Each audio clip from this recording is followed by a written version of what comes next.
Linda Smith एक government employ होती है, गवर्नमेंट के लिए काम करती है as a state senator.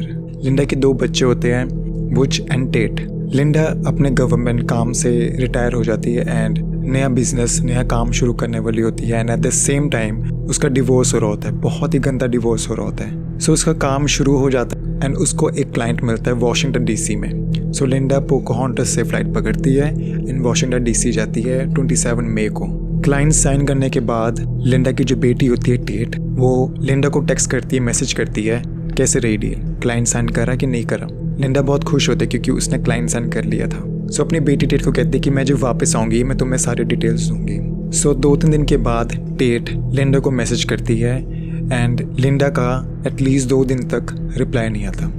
Reply तो दूर की बात, उसका मैसेज सीन भी नहीं होता। तो इस पॉइंट पे टेट थोड़ा घबरा जाती है कि 2 दिन हो गए, उसकी मदर का कोई कॉल नहीं आया, कोई मैसेज नहीं आया, उन्होंने सीन भी नहीं किया मेरा मैसेज। तो इस फिक्र के चक्कर में वो अपने बड़े भाई बुच लिंडा के घर भेजती है, अपनी मदर के घर भेज देती है। बुच अपनी मदर के यहाँ पहुँचता है एंड दरवाज़ा अनलॉक करने की कोशिश करता है, नॉक करता है, बेल करता है, घर लॉक्ड होता है। तो उसको याद आता है अब उसके जो नाना जी है, लिंडा के जो फादर है, उनके पास लिंडा के घर की एक एक्स्ट्रा चाबी भी है। तो अपने नाना जी को बोलता है चाबी लाने के लिए। तो उसके नाना जी आ जाते हैं, उनको भी फिक्र होती है कि मेरी बेटी कहाँ चलेगी। तो वो एक्स्ट्रा चाबी से लिंडा के घर को खोलते हैं एंड सारा घर छानबीन मारते हैं, बट लिंडा को मिलती नहीं उनको।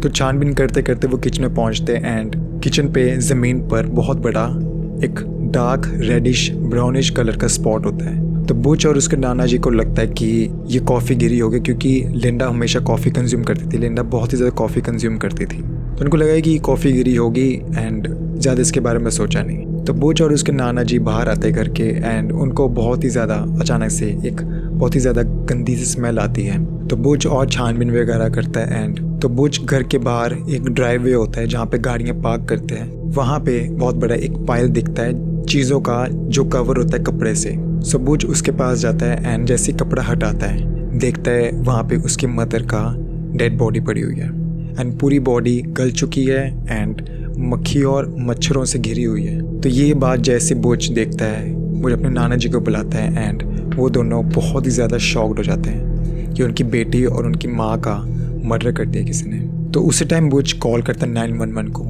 एंड विदिन 5 मिनट्स 911 आ जाती है स्पॉट पे एंड पूरा घर डू नॉट क्रॉस इस लाइन वाली टेप लगा देते हैं एंड उस एरिया को सील कर देते हैं। सो जैसी इन्वेस्टिगेशन शुरू होती है, पुलिस घर के अंदर पहुंचती है एंड देखती है कि उस ज़मीन पे जहाँ पे बुच और उसके नाना जी को लग रहा था कि ये एक कॉफ़ी का स्पॉट है, वो कॉफ़ी का स्पॉट नहीं बल्कि खून था वो। अब पुलिस वाले ट्रेंड होते हैं ऑलरेडी, तो उनको जैसे उन्होंने देखा ये चीज़, वो समझ गई थी ये कॉफ़ी नहीं, ये खून है। सो 9 जून 2019 को ये केस शुरू हो जाता है एंड पुलिस इन्वेस्टिगेशन के लिए लिंडा के जितने भी आसपास के लोग थे जो क्लोज थे लिंडा के, उन सबको एक के बाद एक बारी बारी इन्वेस्टिगेशन के लिए, इंटेरोगेशन के लिए बुलाया गया था अकेले अकेले। सो सबसे पहले इन्वेस्टिगेशन शुरू करी जाती है बुच और टेट की। सो पुलिस पूछती है बुच और टेट से कि अपनी मदर के बारे में थोड़ा बताओ कि उनका बिहेवियर क्या था, उनकी किसी के साथ दुश्मनी तो नहीं थी। तो बुच और टेट सारा कुछ बता, जो भी डिटेक्टिव पूछते हैं उनसे क्वेश्चंस। बुच और टेट के बाद बारी आती है Becky and Tim. Tim again एक गवर्नमेंट एम्प्लॉय होते हैं बट वो एक एज ए पुलिस ऑफिसर होता है। ऑन दी अदर हैंड जो बेकी होती है, बेकी लिंडा की पर्सनल असिस्टेंट होती है बट बाद में धीरे धीरे वो दोनों बेस्ट फ्रेंड्स बन जाते हैं। सो पुलिस पूछती है तुम लास्ट टाइम लिंडा से कब मिले थे? सो बेकी कहती है जब लिंडा वॉशिंगटन डीसी से वापस पोकोहॉन्टस में आई थी 4 जून 2019 को, मैं तब मिली थी उसको। सो बेकी एयरपोर्ट जाती है लिंडा को पिकअप करने एंड रास्ते में आ रहे होते हैं। रास्ते में आते आते लिंडा की बात टिम से भी होती है एंड लिंडा टिम को कहती है मैं जब घर पहुंचूंगी तब हम आराम से बैठ के बात करेंगे। सो बेकी लिंडा को उसके घर छोड़ देती है 4 जून 2019 को। सो पुलिस पूछती है बेकी से क्या तुम्हारे पास फ्लैट की डिटेल्स वगैरह होंगी, तो क्योंकि तुम एज ए पर्सनल असिस्टेंट हो, on the top of that तुम लिंडा के बेस्ट फ्रेंड हो, तुम्हारे पास ये बेसिक डिटेल्स तो होनी चाहिए। सो बेकी कह रही थी मेरे पास कोई डिटेल्स नहीं है।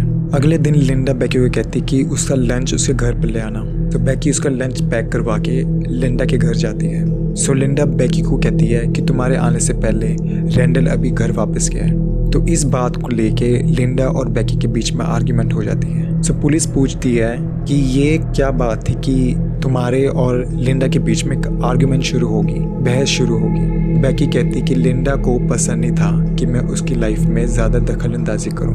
वो बताती जब लिंडा वापस एयरपोर्ट पे आई थी, मैं उसको घर छोड़ने गई थी, उसके बाद रैंडल आ जाता है एंड रैंडल पूरी रात लिंडा के साथ उसके घर ही रहता है, रात रुकता है एंड सुबह चला जाता है मेरे आने से पहले, जब मैं उसको लंच देने जा रही थी। थोड़े टाइम बाद बेकी लिंडा को कहती है कि तुम्हें ऑफिस आना पड़ेगा, कि थोड़ा काम है वो पूरा करना पड़ेगा। एंड अगेन लिंडा और बेकी के बीच में आर्ग्यूमेंट शुरू हो जाती है। अगले दिन बेकी लिंडा को फ़ोन करती है कि उसकी अपॉइंटमेंट है, सो प्लीज़ टाइम से आ जियो, बट लिंडा फ़ोन उठाती। अब बारी आती है रैंडल की। सो लास्ट टाइम रैंडल ही लिंडा को मिला था। अब तुम लोगों को रैंडल के बारे में बताया जाता हूँ। सो लिंडा के कम से कम 25 साल पहले लिंडा 2 लोगों को डेट कर रही थी, रैंडल एंड फिल। सो लिंडा को दोनों ही पसंद थे, बट वो फिल से शादी कर लेती है एंड फिल के साथ वो सेटल हो जाती है। लिंडा का 25 साल के बाद काफ़ी ज़्यादा गंदा डिवोर्स चल रहा होता है फिल के साथ। सो वो डिसाइड करती है कि वो रैंडल के साथ रिलेशनशिप में आ जाए। सो जब लिंडा वापस डीसी से पोकाहॉन्टस पे आती है, वो जैसे घर पहुंचने वाली होती है, वो रैंडल को कॉल करती है कि मैं यहाँ पे रात को रुक रही हूँ, तुम प्लीज़ आ जाओ, हम टाइम स्पेंड करते हैं, तुम रात रह लेना यहाँ पे। एंड रैंडल ऑफ कोर्स वो खुश होता है, कहता है ऑफ कोर्स मैं आऊँगा। एंड वो पूरी रात लिंडा के साथ ही रहता है। एंड वो अगले दिन, जिस दिन बेकी ने लिंडा को लंच देने आना होता है, उससे थोड़ा टाइम पहले ही चला जाता है। अब यहाँ पे पुलिस वाले थोड़े कंफ्यूज हो गए, क्योंकि बेकी कहती है जब उसकी और लिंडा की फाइट हुई थी, लिंडा ने बोला था कि मैं रैंडल से मिलने जा रही हूँ, बट रैंडल ने बोला कि रात रुकने के बाद अगले दिन सुबह वो घर वापस चला गया था एंड उसके बाद वो लिंडा से बिल्कुल नहीं मिला था। तो यहाँ पे पुलिस वाले कंफ्यूज थे, क्या लिंडा मिली थी या नहीं मिली थी, या फिर इस केस में कोई और ही तीसरा बंदा है जो इन्वॉल्व है लिंडा के मर्डर में। तो यहाँ पे पुलिस वाले तीसरे बंदे पे शक कर रहे थे, जो था फिल, लिंडा का एक्स हस्बैंड। लिंडा और फिल एक तरह के पावर कपल थे। फिल होता है एक जज, स्टेट जज होता है, and on the other hand Linda एक गवर्नमेंट एम्प्लॉय होती है। इन लोगों के 2-3 मोटल के बिजनेस थे एंड काफ़ी पैसे वाले थे ये दोनों। सो धीरे धीरे इनकी मैरिज, इनका रिलेशनशिप प्यार से ज़्यादा बिजनेस बेस्ड हो गया था, जिस वजह से इन दोनों के बीच में ऑलमोस्ट एवरी सिंगल डे झगड़े होते थे।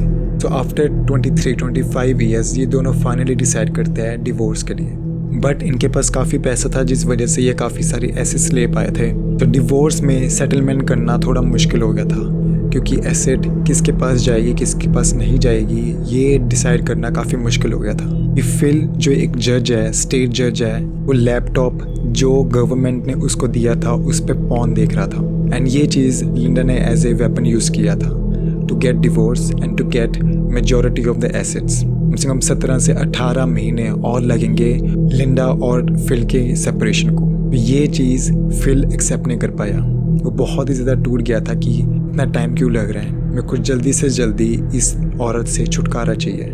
पुलिस को लग रहा था क्या पता ये रीज़न हो, फिल ने इस रीज़न की वजह से लिंडा को मार दिया हो।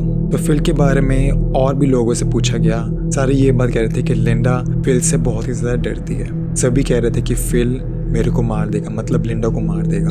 बुच भी कह रहा था कि मेरी मदर बहुत ही ज़्यादा डरती थी फिल से। बेकी भी कह रहे थे कि लिंडा बहुत ही ज़्यादा डरती थी फिल से। एक दिन बेकी और लिंडा के घर पे होते हैं, उस दिन फिल आ जाता है। लिंडा बहुत ही ज़्यादा डरती थी फिल से, इस वजह से लिंडा डिसाइड करती है घर पे कैमरा लगाने के लिए।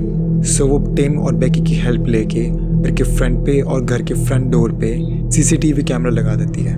तो ये सारी डिटेल्स मिलने के बाद पुलिस वालों का शक फिल के ऊपर होता है, बट पुलिस वालों के पास कोई प्रॉपर एविडेंस नहीं होता। पुलिस वाले फिल को एक लेटर लिख के भेजते हैं about all the accusation. So फिल साफ साफ मना कर देता है कि इवन दो हमारा बहुत ही ज़्यादा गंदा डिवोर्स चल रहा था, इमोशनली और फिजिकली लिंडा को कभी भी अब्यूज़ नहीं किया। सो यहाँ पे पुलिस वाले अपनी इन्वेस्टिगेशन कर रहे थे। बिहाइंड द सीन लिंडा की जो बेटी होती है टेट, वो अपनी इन्वेस्टिगेशन कर रही होती है। तो अपनी मदर लिंडा के जीमेल अकाउंट पे जाती है, जो कि कनेक्टेड होता है CCTV कैमरा से। जीमेल अकाउंट खोलने के बाद उसको दिखता है कि काफ़ी सारे नोटिफिकेशन आई थी CCTV कैमरे की, जो कि डिलीट करी गई है। तो टेट पुलिस वालों के पास जाती है एंड कहती है कि प्लीज़ CCTV कैमरा वाली कंपनी को कॉन्टैक्ट करो ताकि वो फुटेज उनको मिल सके। तो 2 दिन के बाद पुलिस वालों को CCTV कैमरे की फुटेज मिल जाती है जो कंपनी बेचती है। तो 27 मई से लेकर 4 जून तक पुलिस वाले टाइमलाइन निकालते हैं लिंडा की मर्डर का। वो देखते कि 4 जून को जब बेकी लंच देने आई थी लिंडा को घर पे, उसके 3 घंटे के बाद लिंडा के घर से बहुत ही ज़ोर की चीख सुनाई देती है। उसी रात को एक अननोन बंदा आता है जिसने अपने आप को एक बहुत ही बड़े कपड़े से कवर किया होता है एंड वो घर के अंदर घुसता है। वो धीरे धीरे सारे कैमरे सॉकेट से निकालता है। सारे कैमरे सॉकेट से निकालने के बाद कैमरा बॉक्सेस में डाल रहा होता है। उस बंदे को ये नहीं पता होता कि ये कैमरा बैकअप बैटरी से भी चल रहा होता है। इवन दो तुम सॉकेट से निकाल दोगे, कैमरा तब भी चल रहा होगा एक बैकअप बैटरी से। तो इस सीसीटीवी कैमरे में दिख जाता है कि वो और कोई नहीं, बेकी ही होती है।